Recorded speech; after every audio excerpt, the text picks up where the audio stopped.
साधु बिरले छूटे। कहते यहां से तो कोई गुरुमुख पूर्ण संत और फिर संत में पूरी आस्था पूरी मर्यादा में रहता हुआ कोई बिरला ही संत यहां से पार होकर जाता है। जम किंकर के धाम नरेसा,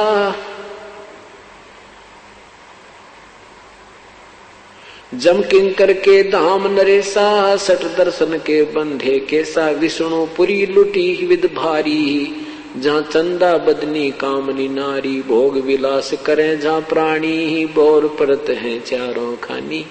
कहते इन ब्रह्मा विष्णु महेश के लोकों में और इस स्वर्ग आदि में ब्रह्म लोक आदि में वहां पर भी यही जो यहाँ सांसारिक व्यवहार है ज्यों का त्यों वहां है, लेकिन उनमें और हमारे शरीर में अंतर है। वहां की व्यवस्था, वहां की सुंदरता, वहां के आहार हमारे से कई गुना अच्छा है। जैसे एक तो गरीब व्यक्ति मजदूर व्यक्ति की व्यवस्था होती है, उसका शरीर होता है, एक अच्छे साहूकार सेठ बड़े अधिकारी की व्यवस्था होती है, उसका शरीर भी अच्छा होता है, उसका खान पान उनका घूमन फिरन की कोठी भी अच्छी। इतना अंतर कहते हैं यहाँ के और वहां के में स्वर्ग में है। लेकिन वहां भी क्या कहते हैं, भोग विलास करे जहाँ प्राणी, बोर परत है चारों खानी। वहां अपना कर्म भोग कर वो भी फिर वापस 84 लाख योनियों में आ जाते हैं। शिव पर लौटे कुटे बहु भांति, जम किंकर तोड़त है छाती। शिवलोक में चले गए, शिव की साधना करके कहते हैं फिर 84 लाख योनियों में नरक में, और यम के दूत फिर उनकी छाती तोड़ते हैं, उनके कर्म आधार पर दंड देते हैं। ब्रह्मपुरी में शोक संतापम, जहाँ हम देखे बहुत विलापम। कुबेरपुरी में जोरा कालम, जहाँ योगनी गाँव ख्यालम। जम की नगरी बहुविध जोरा, जम किंकर गुर्जों सर फोड़ा। वरुण नगर में नाचे बीरम, जहाँ कोई जीव न देखा थीरम। लोकपाल में लूट पड़ी है, जोगनी फांसे लिए खड़ी है। स्वर्ग बैकुंठ मठ सब लूटे, बिस्त बीच थे सो ना छूटे। ब्रह्मांड 2100 आग लगी है, या कृत्रिम बाजी सभी ठगी है। क्या बताते हैं कि इस 21 ब्रह्मांड में यह आग लगी है। यहाँ जैसी व्यवस्था आपकी इस लोक में है, ऐसी ही स्वर्ग में, ऐसी ही विष्णु जी के लोक में, ऐसी शिवलोक में, और एक स्वर्ग के अंदर स्वर्ग लोक जो है उसमें बहुत ज्यादा द्वीप बने हैं। उसमें 7 करोड़, जैसे हमारी ये पृथ्वी है इससे भी बड़ी बड़ी पृथ्वी है 7 करोड़ स्वर्ग के अंदर। और उनमें अलग अलग इनके जो अच्छी आत्माएं होती हैं उनको अलग से देव बना करके उनका प्रभु बना दिया जाता है। उनका जैसे छोटा मोटा कोई चेयरमैन बना देते हैं, तो उनको अलग अलग स्थिति दे रखी है।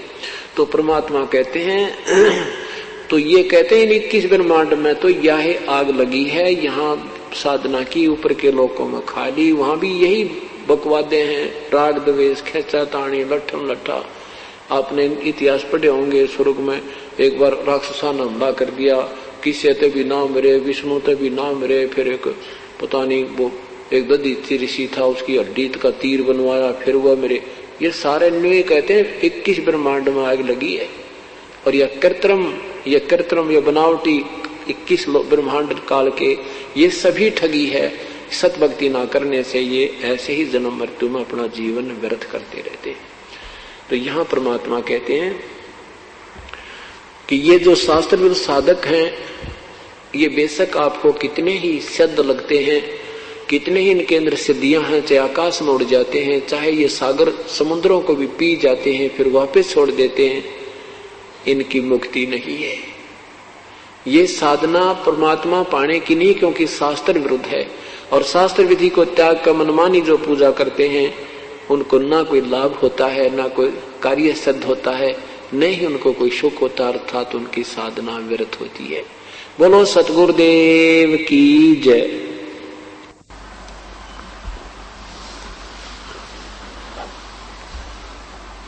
सभी पुण्यात्मा परमेश्वर की महिमा कल से सुन रहे हैं। कल के शाम के सत्संग में आपने सुना था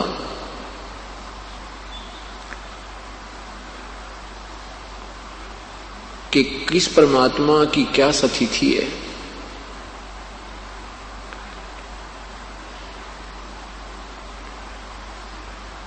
अब उस परमेश्वर के पाने की विधि क्या है?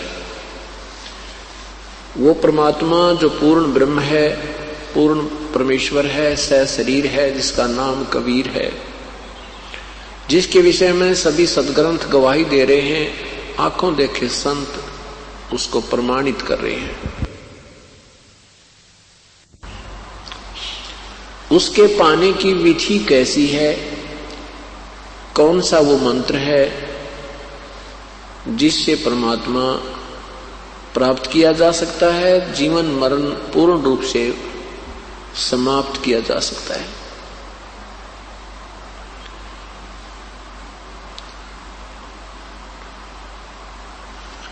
एक समय की बात है, एक धर्मदास नाम के श्रद्धालु अपनी साधना करते हुए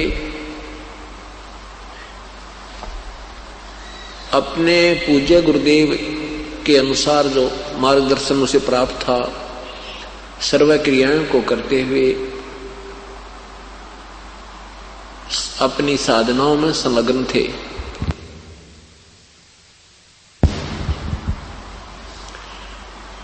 पवित्र हिंदू धर्म में जन्म होने के कारण सेठ धर्मदास जी श्री ब्रह्मा जी, श्री विष्णु तथा श्री शिव जी के गुणगान किया करते थे। ब्रह्मा तथा विष्णु तथा शिव जी की पूजा विशेष किया करते थे। हरे राम हरे कृष्ण, ओम नमः शिवाय, ओम नमो भागवते वासुदेवाय, ओम आदि मंत्रों का भी जाप करते थे। हरे राम हरे कृष्ण आदि भी जाप करते थे। विष्णु पुराण का पाठ करते थे, गीता जी का नित्य अध्ययन करते थे, स्वाध्याय करते थे। एकादशी का व्रत करते थे। गुरुदेव के बताए अनुसार 68 तीर्थों पर भी भ्रमण के लिए वो घूम रहे थे।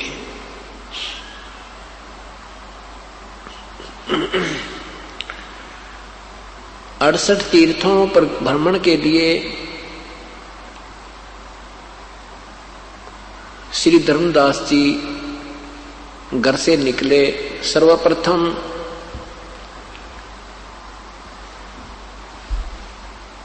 मथुरा में पहुंचे। मथुरा में जिस तालाब में, जिस जोहड़ में भगवान श्री कृष्ण स्नान किया करते थे, वहां जाकर के ये माना जाता है कि यहां स्नान करने से जीव का कल्याण होता है। उसके बाद फिर वृंदावन जाते हैं। वृंदावन के अंदर गोवर्धन की फेरी देते हैं,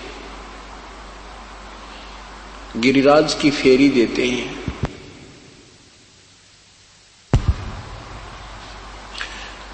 वृंदावन के बाद फिर बरसाने में भी जाते हैं, जहां की राधा जी थी। ये मथुरा जाने वाले उस तीर्थ का लाभ बताते हैं कि ये सब क्रियाएं करने से उसको बहुत लाभ होता है। इसी दृष्टिकोण से श्री धर्मदास जी मथुरा के अंदर पहुंचे। उस तालाब में स्नान किया।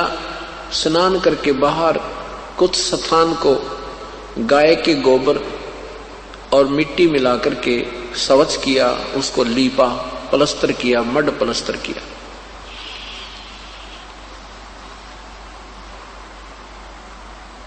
फिर उस स्वच्छ स्थान के ऊपर भगवान का एक चित्र रखा, जिसको शालग्राम कहते हैं। श्री कृष्ण जी का एक चित्र, उसको जैसे पीतल का, उसको नहाया, पूरे उस तालाब से के जल से स्नान कराया उस चित्र को, तस्वीर को। उसके बाद उसको स्वच्छ कपड़े पहनाए, तिलक मुकुट रख के तिलक लगाया, सब कंठी माला डाल करके उसकी स्तुति धूप दीप किया। उसके बाद गीता जी का पाठ करने लगे। उसी समय पूर्ण परमात्मा, पूर्ण ब्रह्म, सतपुरुष कबीर देव, कबीर परमेश्वर एक जिंदा महात्मा का रूप बना के वहीं पर उपस्थित हुए। जिंदा महात्मा कौन होते हैं? मुसलमान धर्म के अंदर एक विशेष वेशभूषा होती है, काला एक कोट होता है, काला ओवरकोट जो घुटनों से भी नीचे तक का होता है, उसको चोगा भी बोलते हैं। वो काला एक कोट पहने हुए और सिर पर काला टोप पहने हुए, लंबे से चोटे का, ऐसी वेशभूषा वाले साधक को जिंदा महात्मा बोलते हैं।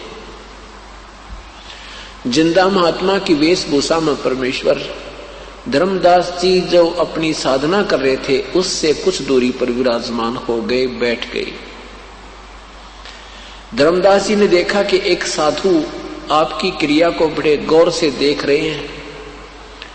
ऊंची आवाज में गीता जी का पाठ करने लगे।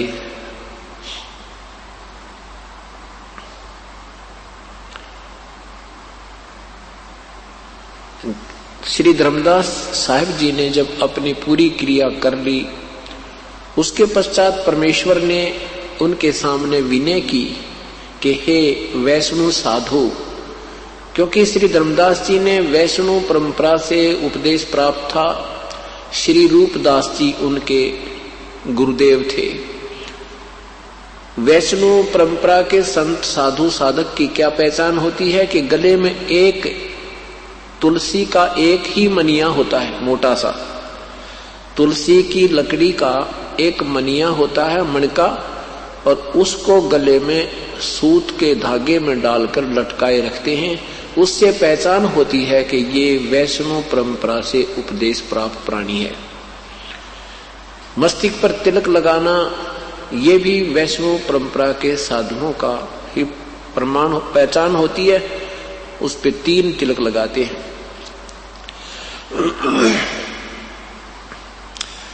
परमेश्वर अपने आप को छुपा करके उस प्यारी आत्मा धर्मदास जी को समझाने, शरण में लेने के लिए उनको महिमा देते हैं कि हे महात्मा जी। कबीर साहब कहते हैं धर्मदास साहिब जी को कि हे महात्मा जी, आपकी साधना मुझे बहुत अच्छी लगी। आप बहुत ही अच्छी तरह उच्चारण कर रहे थे। मैं बहुत जगह घूम चुका हूं, भ्रम लिया हूं, मुझे कोई सतमार्ग बताने वाला संत नहीं मिल रहा। मेरा भी कल्याण करो, मुझे भी कुछ भक्ति मार्ग बता दो। धर्मदास जी ने सोचा कि एक मुसलमान होकर और तेरी साधना से प्रभावित हुआ है तो इसका कल्याण संभव है, इसको मैं अपनी भक्ति विधि बताता हूं। धर्मदास जी ने कहा कि भगत जी देखो, मैं भगवान के विषय में बता दूंगा, लेकिन उपदेश मेरे गुरुजी देंगे आपको, उनसे आपको उपदेश दिला दूंगा। परमेश्वर ने कहा कि ठीक है, पहले मेरे प्रश्नों का कुछ उत्तर दो, मेरी शंका समाधान करो, फिर मैं आपके गुरुदेव के पास चल के उपदेश ग्रहण करूंगा। धर्मदास जी बड़े प्रसन्न हुए। धर्मदास जी ने बताया कि हम वैष्णव परंपरा से उपदेशी हैं, हम छोटी जाति वाले व्यक्ति से के संपर्क में नहीं आते, हम नीच को निकट नहीं बैठने देते, हम कोई जीव हिंसा नहीं करते और राम कृष्ण का जाप जपते हैं, गीता जी का नित्य पाठ करते हैं, श्री राम कृष्ण का जाप जपते हैं, एकादशी का व्रत रखते हैं, और अब 68 तीर्थ की यात्रा पर निकला हूं। इस प्रकार मैं स्वर्ग प्राप्ति करूंगा।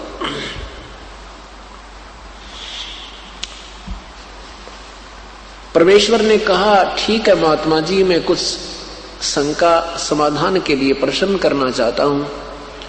धर्मदास जी ने कहा, शौक से कीजिए, शंका समाधान नहीं होगा तो आप कैसे भक्ति कर पाओगे। परमेश्वर ने कहा,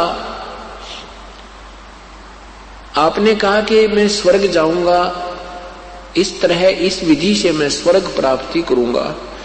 आप स्वर्ग के अंदर कितने दिन रहोगे संत जी? सुना है कि स्वर्ग भी एक समय विनाश में आता है।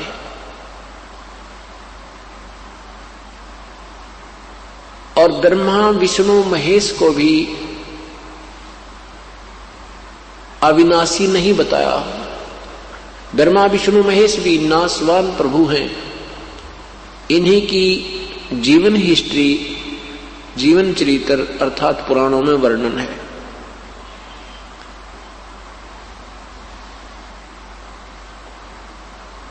अब धर्मदास जी इस बात को सुनकर बड़ा दुखी होता है कि ये ऊटपटांग बातें करने लगा। फिर भी सोचा कि प्रश्न किया है तो उत्तर दूंगा ही।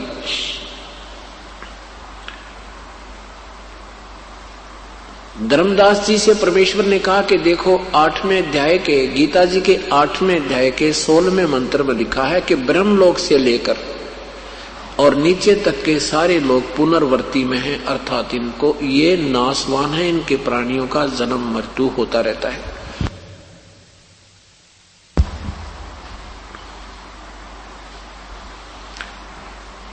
अब धर्मदास जी नित्य पाठ करते थे, परंतु गीता जी को इतनी गहराई से नहीं सोचते थे। उनको वो श्लोक और अध्याय याद थे, नित्य पाठ करने से वो कंठस्थ याद थे। धर्मदास जी ने सोचा, लिखा तो ऐसा ही है। तो फिर स्वर्ग में गए हुए प्राणी भी पूर्ण मोक्ष प्राप्त नहीं हुए, उनका भी जो है भजन भक्ति सफल नहीं हुआ। धर्मदास जी से प्रार्थना की कि जैसे एक किसान था, उसको बहुत ही देर के उपरांत एक संतान रूप में पुत्र प्राप्त हुआ।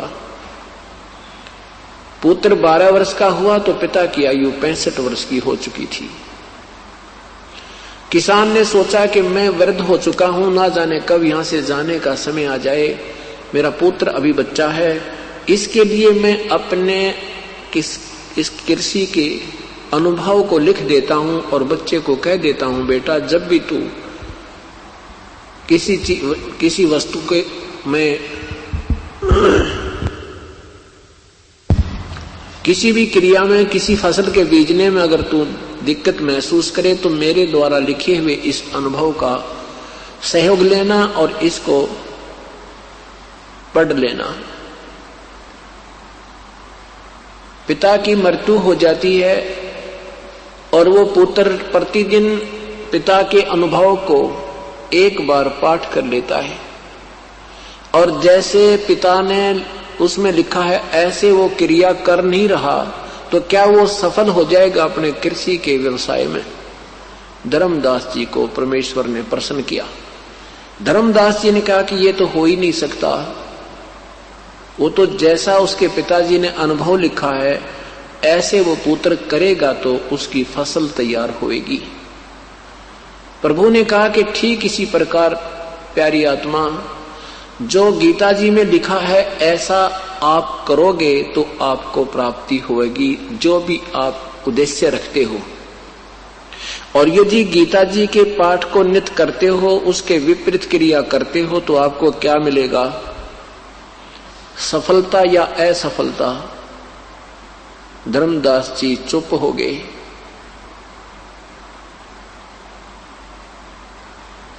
परमेश्वर ने कहा कि गीता जी के 6 अध्याय के 16वें श्लोक में लिखा है कि अर्जुन, ये योग साधना तो न तो अधिक खाने वाले की, न बिल्कुल ना खाने वाले की, न ही ज्यादा जागने वाले की, न ही अधिक सोने वाले की, और न ही एकांत स्थान पर बैठकर साधना करने वाले की कभी सफल नहीं होती। बिल्कुल न खाना, व्रत रखना, एकादशी के व्रत न केवल जलपान करते हैं, वो भी शाम के समय थोड़ा सा, नहीं आहार नहीं करते। अब तो क्योंकि अब समय बदलता जा रहा है, अपनी अपनी क्रियाएं बदलती जा रही हैं, लेकिन पूर्ण एकादशी के व्रत को बिल्कुल आहार नहीं किया जाता। तो परमात्मा ने कहा कि जब तुम, गीता जी मना कर रही है कि व्रत मत करो और तुम व्रत कर रहे हो, तो गीता जी की अवहेलना कर रहे हो, शास्त्र विधि त्याग का मनमानी पूजा कर रहे हो। हरे राम हरे कृष्ण सीताराम राधे श्याम राधे राधे श्याम मिला दे, ये क्या गीता जी में कहीं लिखा है? गीता जी में लिखा है 8वें अध्याय के 13वें श्लोक में कि ओम इति एक अक्षरम ब्रह्म व्यवहारन माम अनुसमरण, यह प्रयाति तजन देहम सयाति परमाम गतिम। मेरा तो एक अक्षर का ओम नाम है, मुझ ब्रह्म के सिमरण करने का उच्चारण करके ओम ओम ओम ओम ओम ओम ऐसे, और जो इस तरह साधना अंतिम श्वास तक करता है वो मेरे वाली परम गति को प्राप्त होता है। ये हरे राम राधे कृष्ण सीताराम ओम नमः शिवाय ओम नमो भगवते वासुदेव, ये मंत्र मनमुखी है, मनमानी साधना, मनमाना आचरण है। इसके विषय में पवित्र गीता जी के अध्याय नंबर 16 के मंत्र नंबर 23-24 में कहा है कि जो शास्त्र विधि को त्याग कर मनमाना आचरण अर्थात पूजा करते हैं, उनको ना कोई सुख हो है, ना कार्य सिद्ध हो है, ना ही उनकी कोई गति हो है, यूजलेस प्रयत्न है। अब धर्मदास उस परमेश्वर के मुख की तरफ देख रहा है कि ये मुसलमान होकर के और गीता को इतने प्यारे ढंग से विवरण कर रहा है, ये कहानी क्या है? मुसलमान लोग तो अपने कुरान शरीफ के अतिरिक्त किसी शास्त्र को छूते भी नहीं।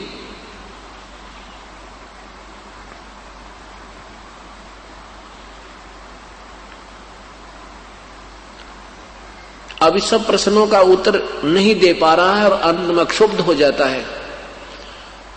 दुखी होकर के धर्मदास सोचता है कि मुसलमान है, इसने कहीं से सुन लिया होगा किसी से और हमारे हिंदू धर्म की ये बेइज्जती करना चाहता है। इस बात से दुखी होकर, क्रोधित होकर धर्मदास ने कहा कि जिंदा जबान संभाल कर बात करना। आप मेरे गुरु बनना चाहते हैं या मेरे से कुछ प्रश्न ज्ञान प्राप्त करना चाहते? इतना जब उन्होंने कहा तो परमात्मा अंतर ध्यान हो गए, अदृश्य हो गए, उसके सामने से एकदम गायब हो गए। अब धर्मदास जी भयभीत हो गए कि ये तो कोई देव पुरुष था, ये कोई सिद्ध महात्मा थे और प्रश्न जो कर रहे थे वो बिल्कुल कांटे के थे। अपनी नादानी और नालायकी पर पश्चाताप करते हैं कि ऐसे महापुरुष के साथ मैंने ऐसा बद व्यवहार नहीं करना था, दुर्व्यवहार नहीं करना चाहिए था।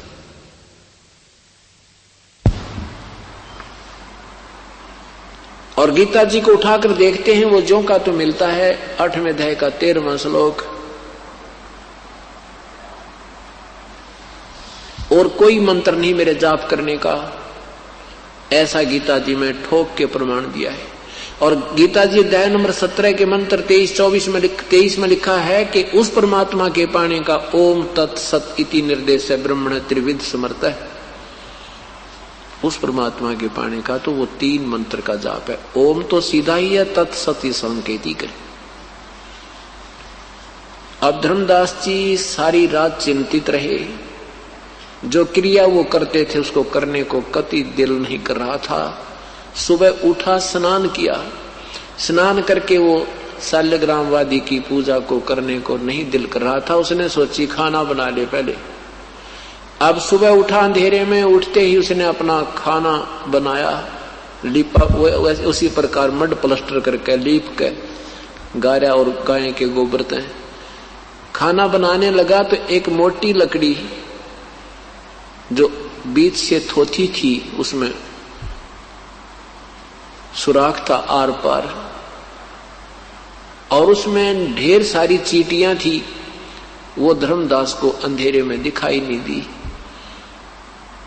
श्री धर्मदास साहिब जी ने चूल्हा बनाया, जंगल से लकड़ियां चुनी, उनको जला करके सहयोगी लकड़ी लगा के एक मोटी लकड़ी लगाई जो बीच से थोती थी, उससे अपना खाना बनाने लगा। अब वो लकड़ी जलती जलती जब निकट आई तब तक कुछ अंधेरा सा छट गया था, चांदना सा रोशनी हो गई थी और जलती जलती लकड़ी चूल्हे के पास आ गई थी।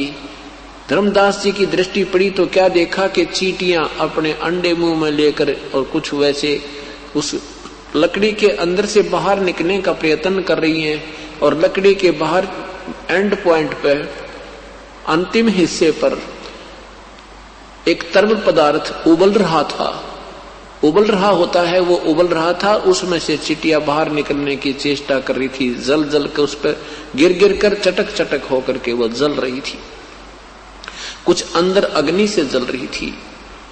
ऐसे करोड़ों चींटियों की हत्या देखकर, हिंसा देखकर धर्मदास कांपने लगे, क्योंकि साधु आत्मा ही प्रभु पाने का प्रयत्न किया करती हैं, उनको साध संगत कहते हैं।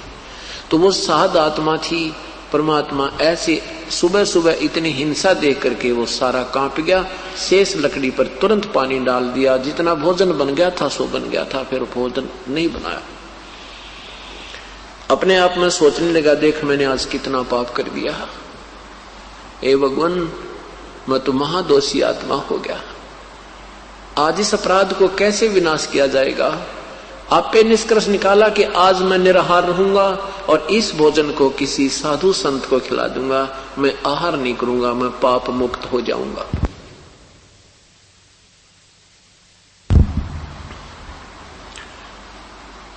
उस सारे भोजन को उठा करके धर्मदास जी चल पड़े संत की तलाश में, वही पूर्ण परमात्मा, पूर्ण ब्रह्म, सतपुरुष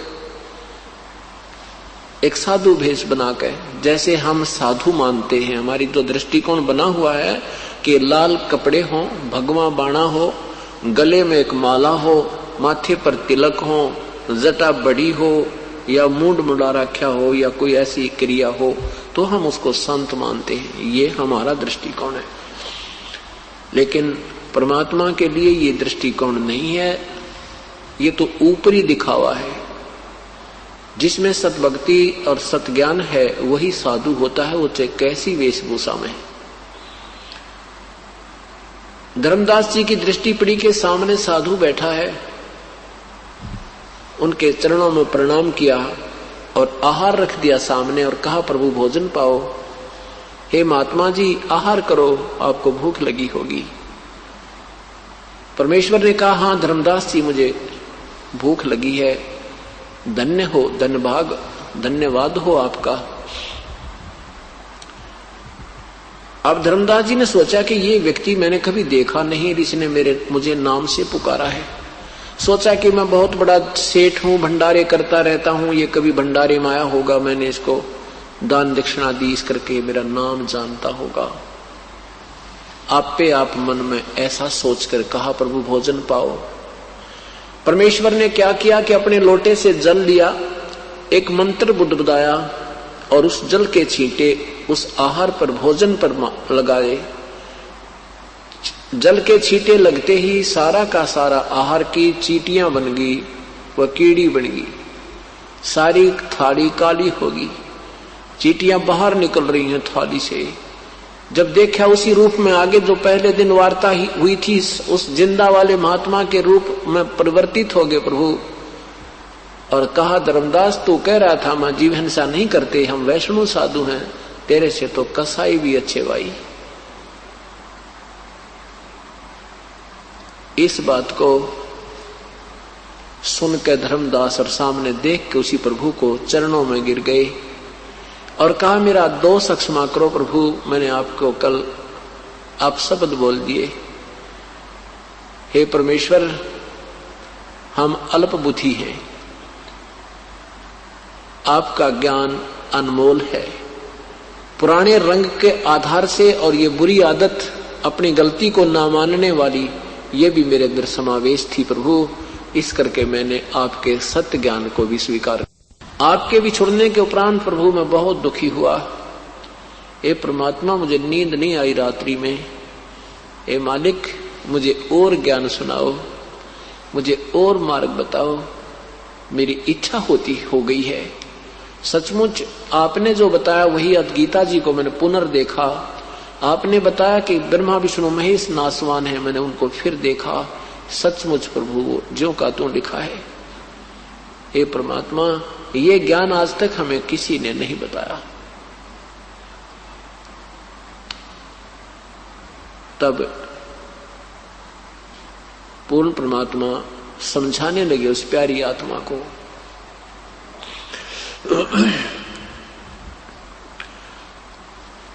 अब सर्व ज्ञान समझा करके परमात्मा उन्हें सृष्टि रचना सुनाने लगे। धर्मदास जी को परमात्मा ने कहा कि धर्मदास, मैं तुझे ज्ञान बताने जा रहा हूं और इस ज्ञान को तू प्रेम पूर्वक सुनना। प्रथम बार तुझे ऐसा लगेगा ऊटपटांग, क्योंकि आपने तत्व ज्ञान अभी तक सुना नहीं है। आपने लोक वेद सुना है। जिस भी पवित्र धर्म में जो भी कथाएं चलती हैं, जो भी कोई महिमा किसी संत महापुरुष की गाते हैं, आपने केवल वहीं तक सीमित सुनी है। आपको शास्त्र ज्ञान, तत्व ज्ञान नहीं सुना है। और ये वो ज्ञान है जो सदग्रंथों में विद्यमान है, लेकिन आप तक नहीं पहुंच पाया। और ये इसमें वो भी ज्ञान है जो इन सदग्रंथों में भी नहीं है, इनसे न्यारा भी है।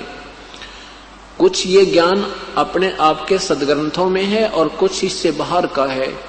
वो ज्ञान मैं बताने आया हूं उस पूर्ण परमात्मा का। क्या बताते हैं कि आपने गीता अध्याय नंबर 4 के मंत्र नंबर 5 में पढ़ा होगा। गीता बोलने वाला प्रभु कहता है कि अर्जुन, तेरे और मेरे बहुत जन्म हो लिए, तू नहीं जानता, मैं जानता हूं।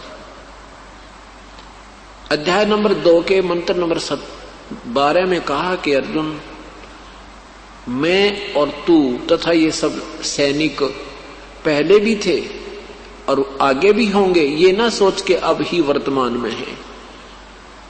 अध्याय नंबर 2 के, गीता जी के अध्याय नंबर 2 के मंत्र नंबर 17 में कहा कि वास्तव में अविनाशी तो उनको जान, उसको जान जिससे ये सब ब्रह्मांड व्याप्त हैं, और उस अविनाशी का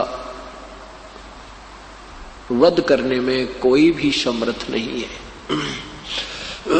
गीता जी के अध्याय नंबर 15 मंत्र 16 और 17 में लिखा है, 2 प्रभु हैं, एक क्षर पुरुष ये ब्रह्म है, अक्षर पुरुष ये परब्रह्म है।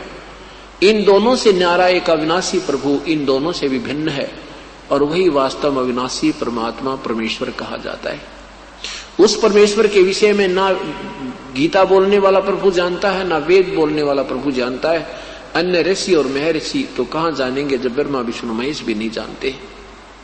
उस प्रभु के बारे में गीता जी के अध्याय नंबर 4 के मंत्र नंबर 34 में कहा है कि अर्जुन, उस तत्व ज्ञान को, परमात्म तत्व को, पूर्ण परमात्मा के बारे में विषय में जो वास्तविक ज्ञान है, उस तत्व ज्ञान को किसी तत्वदर्शी संतों के पास जाकर उनसे सुन, उनको विनय पूर्वक प्रार्थना कर, फिर वो पुण्यात्मा, वो महापुरुष तुझे जैसा मार्गदर्शन करें ऐसे तू साधना कीजिए। जो आज तक किसी को ज्ञान नहीं है, ये वो ज्ञान आज मैं बताने आया हूं।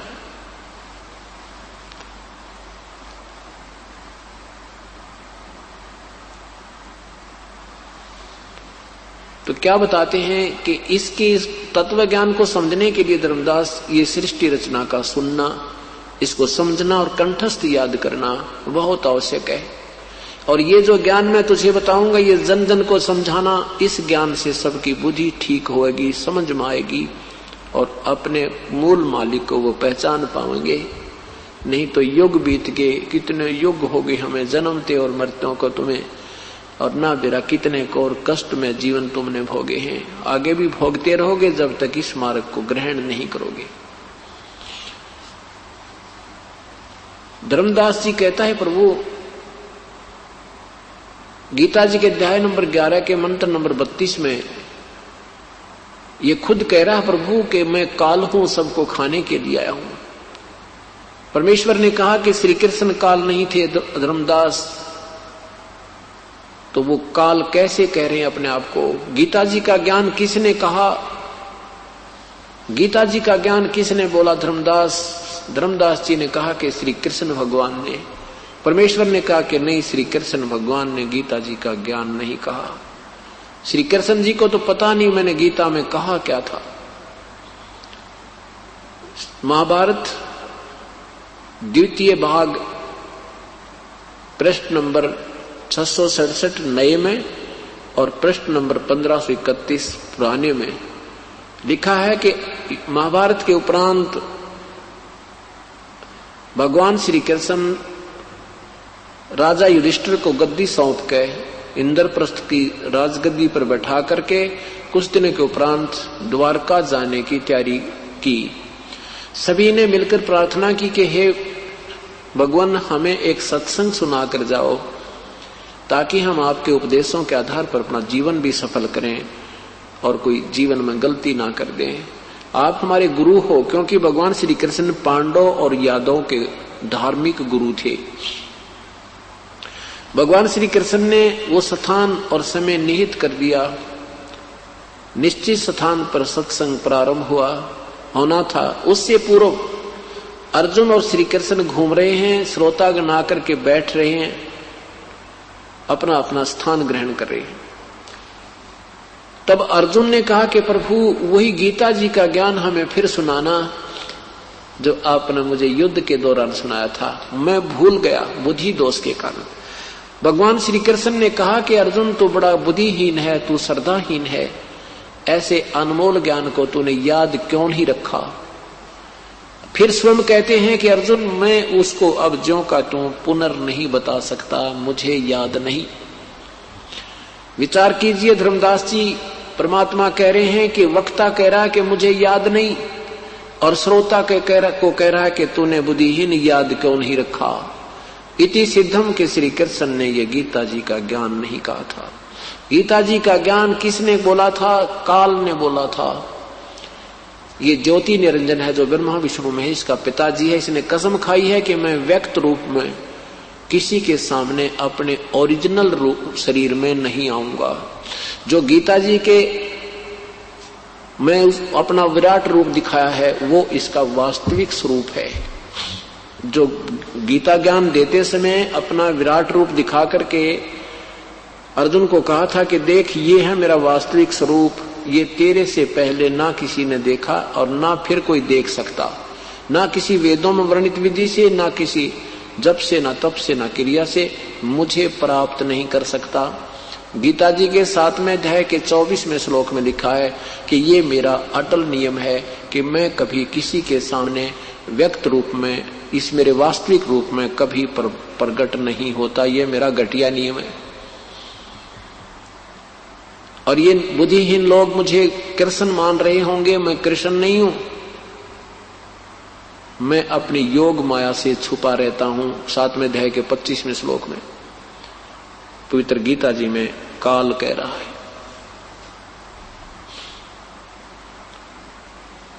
गीता जी के अध्याय नंबर 11 मंत्र 47-48 में कहा कि अर्जुन, ये मेरा वास्तविक स्वरूप है, इसको किसी भी क्रिया से, ना वेदों वर्णित विधि से, ना कोई पहले देख सका ना आगे देख सकता। ये तो मैंने तेरे पे मेहर करके दिखाया है। वो विराट रूप जो काल ने दिखाया था वो उसका वास्तविक स्वरूप है धर्मदास जी। यदि वो स्वरूप विराट रूप श्री कृष्ण जी ने दिखाया होता तो ये नहीं कहते कि मैं ये पहले किसी ने नहीं देखा, क्योंकि भगवान श्री कृष्ण विराट रूप अपना कौरवों की सभा में दिखा चुके थे। जब कौरव पांडवों का आपस में भाई बंटवारा नहीं हो रहा था, उसके लिए भगवान श्री कृष्ण 3 बार शांति दूत बनकर गए थे। और दुर्योधन इस बात को भी सहमत नहीं हुआ था कि पांडवों को 5 गांव दे दूं, तो भगवान ने उसको कुछ शब्द, करड़े शब्द बोले थे, जिससे दुर्योधन ने भगवान श्री कृष्ण को अरेस्ट करने का आदेश सैनिकों को दे दिया था। उस समय भगवान श्री कृष्ण ने अपना विराट रूप दिखाया था, जिससे कौरव घबरा गए थे, भगवान बाहर आ गए थे।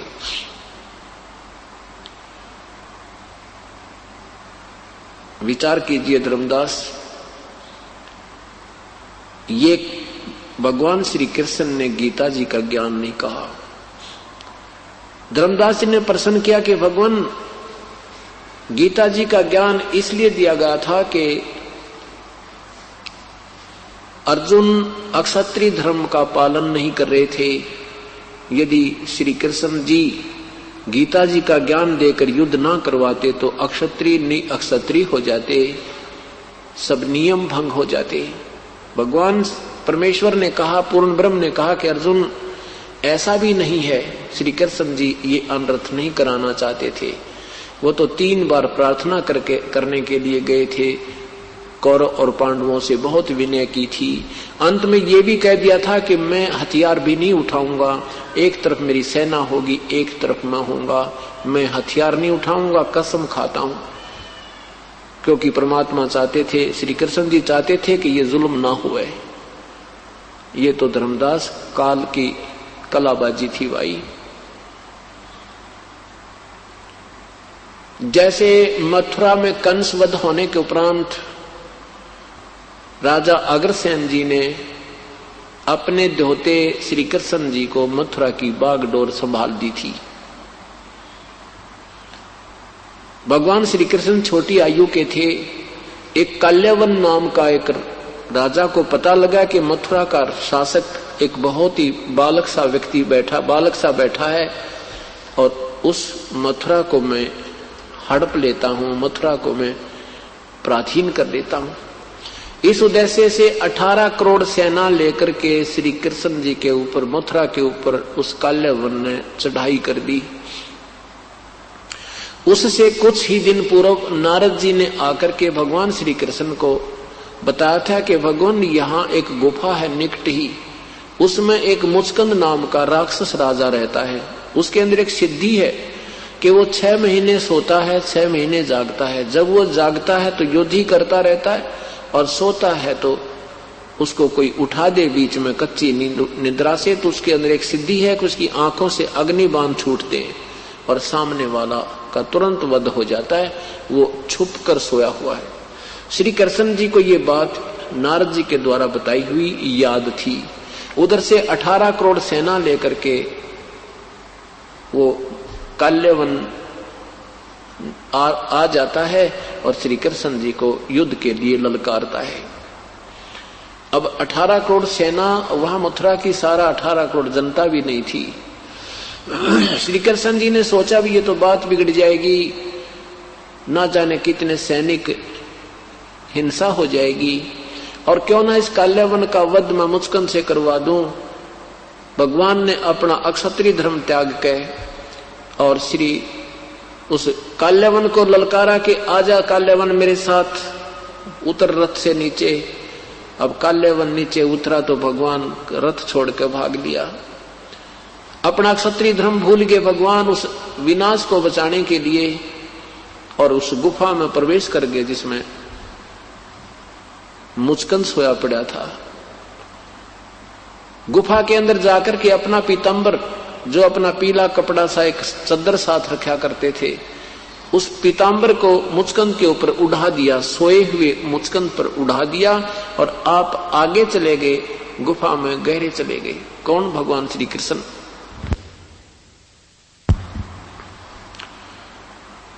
काल्यवन ने देखा कि कृष्ण गुफा में प्रवेश कर गया है, तो मुचकंद और काल्यवन आराम से चल रहा कि बच्चा अब कहां जाएगा, अब तुझे अच्छी तरह देख लूंगा, अब तो तू फंस गया। आगे जाकर देखा कि एक व्यक्ति सोया पड़ा है। उसने मुचकंद को श्री कृष्ण जानकर कहने लगा, अरे कायर, तू मेरे से डर के यहाँ के छुप के सो गया। मुचकंद की टांग पकड़ के और मरोड़ दी श्री कृष्ण जान के।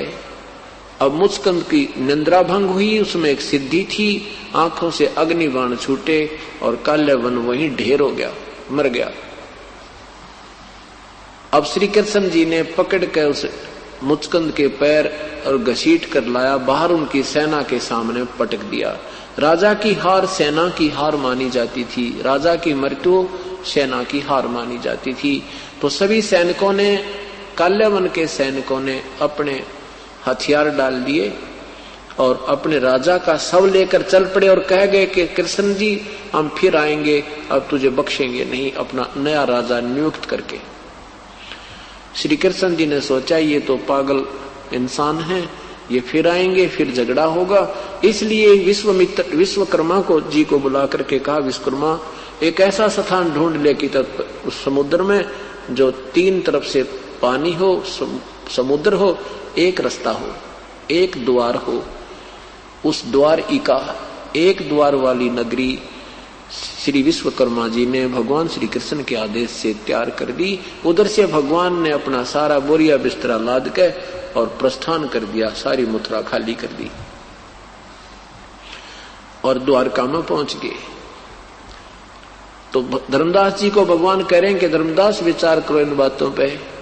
श्री कृष्ण ये विनाश कराना नहीं चाहते थे।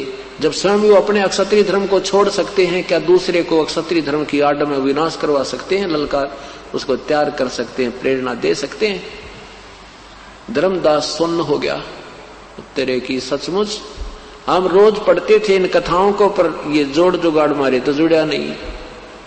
देखो पुण्यात्माओं,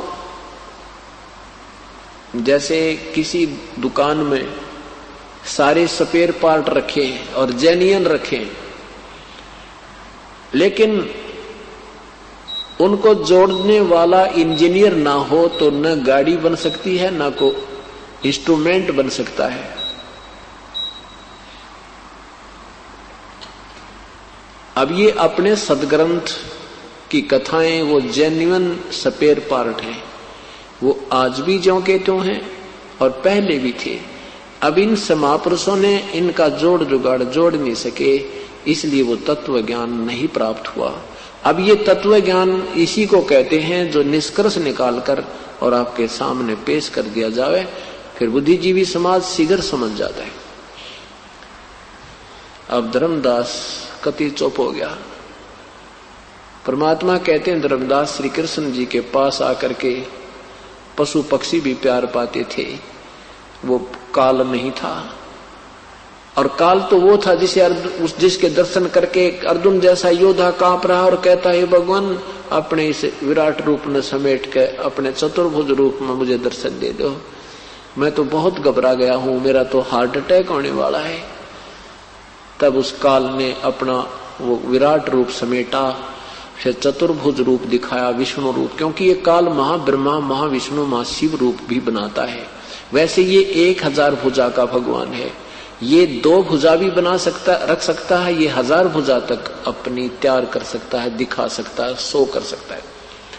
और ब्रह्मा विष्णु महेश केवल 4 भुजा ही इनके पास हैं, ये 2 भी रख सकते हैं, ये 4 भी बना सकते हैं, ये एक सिद्धि होती है। इनसे ज्यादा ये नहीं रख सकते। इनकी माता जी केवल 8 भुजा बना सकती है, 2 में भी रह सकती है, ये नियम होता है, ईश्वरीय विधान है।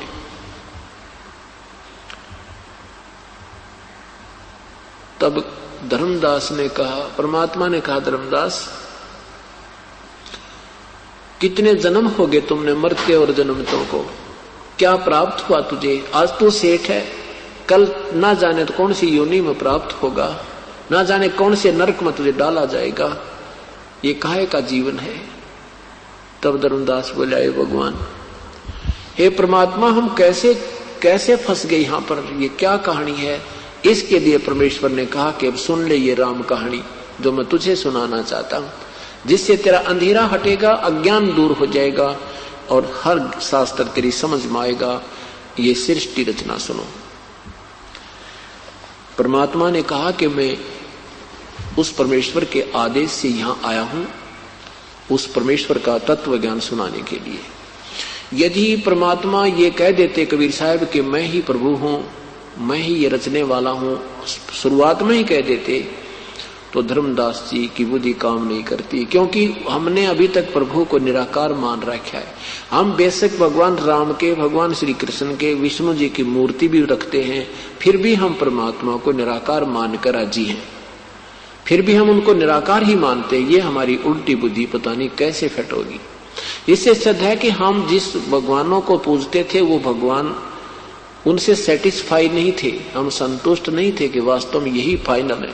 नहीं तो हम बिल्कुल नहीं मानते कि निराकार है, सामने तस्वीर देखते थे प्रभुओं की। तो कहने का भाव ये क्या है कि कहें कुछ और करें कुछ। अभी तक हमें ऐसे गुरु मिले थे। क्या बताया धर्मदास जी को कि धर्मदास पहले, अब ये दास बताएगा परमेश्वर द्वारा रची हुई सृष्टि, बताई हुई ज्ञान को। सबसे पहले केवल एक अनामी लोक था, उसी में पूर्ण परमात्मा अकेले रहते थे। अनामी पुरुष उनका उपमात्मक नाम है। वास्तव में उस परमेश्वर का नाम कबीर देव है। कबीर देव, कबीर उपमात्मक नाम उनका अनामी पुरुष। अनामे, अनामे का अर्थ होता है रोग रहित। अनामे संस्कृत का शब्द है ये। अनामे माने स्वस्थ, किसी प्रकार का कोई भी रोग ना हो, यानी कोई भी वहां रचना नहीं है, केवल परमात्मा पूर्ण ही। अनामी पुरुष ना के उपमात्मक नाम से विराजमान थे। परमेश्वर ने अपनी स्वेच्छा से नीचे के 3 लोकों की और रचना की। उसके बाद फिर अलग अगम पुरुष, अनामी के बाद अगम पुरुष, अगम लोक, फिर अलख लोक और लास्ट का जो है सतलोक। इन 3 लोकों को और उस परमात्मा ने अजरो अमर रूप से, अविनाशी रूप से रचना की, शब्द रूप में। अर्थात ऊपर के 4 लोक अब वर्तमान में सतपुरुष न, ये सतलोक, अलखलोक, अगम लोक और अनामी लोक, ये चारों लोक तो बिल्कुल अविनाशी हैं। इनका कभी विनाश नहीं होगा। वहां रहने वाले प्राणियों का भी कभी नष्ट नहीं होते, कभी मृत्यु जन्म नहीं होता। उसमें प्राणी कैसे उत्पन्न आए, उसी पूर्ण परमात्मा ने अपने 3 रूप और बनाए।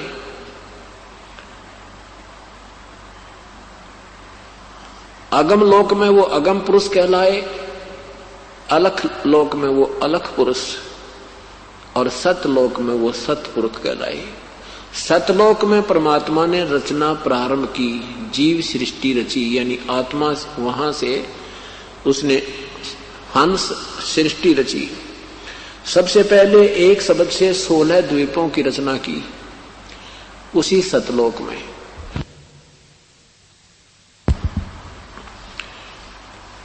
फिर 16 शब्द उच्चारण किए, उसमें 16 पुत्रों की उत्पत्ति की। 16 पुत्रों को एक एक द्वीप में रहने का आदेश दिया।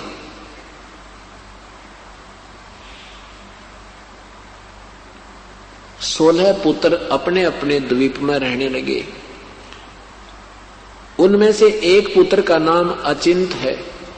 अचिंत से परमात्मा ने कहा कि अचिंत, आप मेरी शब्द शक्ति प्राप्त करो और रचना में सहयोग दो। अचिंत ने अपनी शब्द शक्ति से अक्षर पुरुष परब्रह्म की उत्पत्ति की और उससे कहा कि तू मेरी रचना में सहयोग दे। अक्षर पुरुष वो परब्रह्म एक मान सरोवर है सतलोक में, अमृत का सरोवर है, बहुत लंबा चौड़ा, बहुत गहरा। उसमें जाकर के, बहुत गहरा जाकर के परब्रह्म उसमें सो गया, निंद्रा आ गई। स्नान करने गया था, मस्त हो गया, उसमें निंद्रा आ गई, सो गया। काफी समय तक बाहर नहीं आया। तब सतपुरुष ने, पूर्ण परमात्मा ने उसी जल को उठा करके, उसी सरोवर से जल लेकर के अपनी शब्द शक्ति से एक अंडा बनाया और अपनी शब्द शक्ति से उसमें एक आत्मा प्रवेश की। एक बहुत बड़ा अंडा, उस अंडे को जल में छोड़ा, उस सरोवर में छोड़ा। गड़गड़ गड़गड़ करता हुआ वो अंडा जब नीचे जाने लगा, उसकी गड़गड़ाहट से अक्षर पुरुष की निंद्रा भंग हुई। अब कोई कच्ची नींद उठता है, अधूरी नींद जागता है तो उसमें कुछ कोप होता है। उस दृष्टिकोण से, उस कोप से उसने अंडे को देखा। अक्षर पुरुष ने, अंडा दो भाग हो गया, अंडा फूट गया, उसमें से ये ज्योति निरंजन ब्रह्म निकला। परमेश्वर ने आकाशवाणी की, क्या हो तुम दोनों बाहर आ जाओ। अक्षर पुरुष तो निंद्रा में था, तुझे जगाने के लिए ये सब क्रिया करनी पड़ी। तुम बाहर आकर के दोनों के दोनों जाकर के अचिंत के लोक में रहो, उस द्वीप में रहो। और उसके बाद परमात्मा ने अचिंत से वो शक्ति वापस ले ली कि अब तू रचना नहीं रचेगा, क्योंकि परमात्मा ये दिखाना चाहते थे कि तुम रचना नहीं रच सकते, कहीं बाद में फिर तुम्हारे मन में खोट आ जाए। ये दिखा देना चाहते थे कि तुम समर्थ नहीं हो। उसके बाद ये तीनों के तीनों एक द्वीप में रहने लगे। उसके उपरांत परमात्मा ने, पूर्ण ब्रह्म ने, सतपुरुष ने, कबीर देव ने हम सभी आत्माओं को अपने शब्द शक्ति से, अपने वचन शक्ति से, अपने ही शरीर से हम सबकी उत्पत्ति करती, अनगिन असंख्य आत्माओं की। वहां हमारा मनुष्य जैसा शरीर और 16 सूर्य जितना तेज नूर, इतना हमारे शरीर में इतनी रोशनी, इतनी सुंदर रोशनी जिसमें गर्मी ना हो, वो कितना सुंदर लगता है। क्योंकि ये हमारी आंखें हैं, ये चरम दृष्टि है, ये ज्यादा लाइट सहन नहीं कर सकती, लेकिन वहां जो हमारी आंखें हैं वो दिव्य दृष्टि है। वो जितना ज्यादा रोशनी होगी उतना ही ज्यादा अच्छा लगता है। तो वहां हमारा 16 सूर्य जितना प्रकाश एक आत्मा के शरीर का होता है। हम वहां आनंद से रह रहे थे, वहां अपने परिवार हैं, हर प्रकार की वहां व्यवस्था है, कोई आहार की कमी नहीं, तेज पुंज का आहार है, बहुत स्वादिष्ट। वहां के सब फल हैं, दूध हैं, सरोवर भरे हैं दूध, और वहां के अमृत सरोवर हैं, अमृत आहार है, तेज पुंज के वृक्ष हैं, तेज पुंज के ही उसमें फल लगे हैं, तेज पुंज से वहां प्रकाश है, लोक भी प्रकाशित है, वहां के जीव भी, आत्मा भी प्रकाशित है, प्रभु भी सब प्रकाशित है, सब साकार है, बहुत सुंदर व्यवस्था है। वो वहां हमारा मूल स्थान जीने और रहने का है। यहां जीने का नहीं, यहां मृत्यु की चिंता ज्यादा रहती है। अब बहुत समय बीत गया तो एक दिन इस क्षर पुरुष ज्योति निरंजन अर्थात काल, इस ब्रह्म के आत्मा में अधूरी सोच उठी। इसने सोचा कि मेरे अन्य भाई ये सब अब एक एक द्वीप में रह रहे हैं और हम तीन एक द्वीप में रह रहे हैं, क्यों ना मैं भी अपना अलग स्थान प्रभु से प्राप्त करूं। उसके लिए इस ज्योति निरंजन ने, ब्रह्म ने, क्षर पुरुष ने एक पैर पे खड़ा होकर के और करबद्ध होके तप करना प्रारंभ किया। 70 युग तक इसने एक पैर पे खड़ा होकर के तप किया। और हम सभी आत्मा काल के जाल में कैसे फंसी, धर्मदास परमात्मा बताया कि जब ये तप कर रहा था तो ये हम सभी आत्माएं, ये दास बता रहा परमेश्वर की तरफ से, तो जब ये काल वहां तप कर रहा था तो हम सभी आत्माएं जो काल के जाल में फंसी हैं, ये उसके आसपास के द्वीपों में रह रही थी। हम सभी ने उसको इतना देखा, इतना आकर्षित हो गए हम उसके ऊपर, हम हृदय से चाहने लगे, देख कमाल कर दिया, एक पैर पे खड़ा है, कितने दिन हो गए।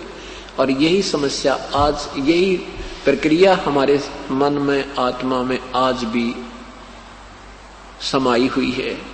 जैसे कोई गांव का गोरे या शहर के बाहर कोई पता लग जाए कि एक साधु 10 दिन से खड़ा है, बैठा भी नहीं है, देखने वालों की लाइन लग जा।